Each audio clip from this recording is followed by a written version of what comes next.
One click start.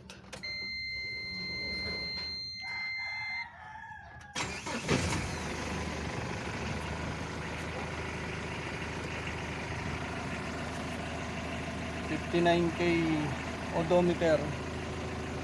Ang tanging issue niya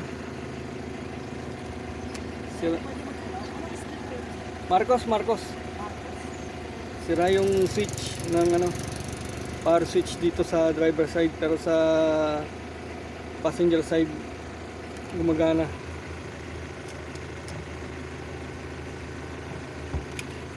Super lamig ng aircon yan, dual aircon.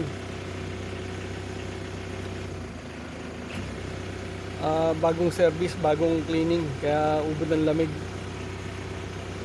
Sa mga katipo, message na ako, Tata Super Ace 2016 Tata Super Ace 2016 model, 59K odometer, sariwang sariwa. Yan ang itsura niya sa labas.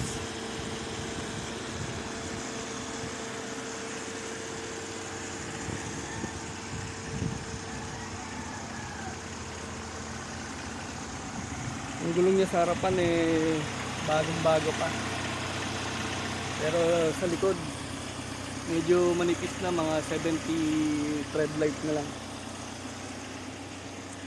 Ito yung itsura niya sa likod.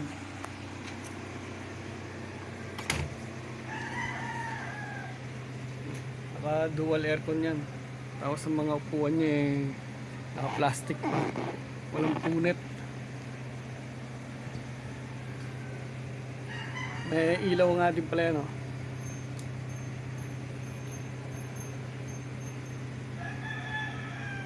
Sa mga katipo, message na lang ako.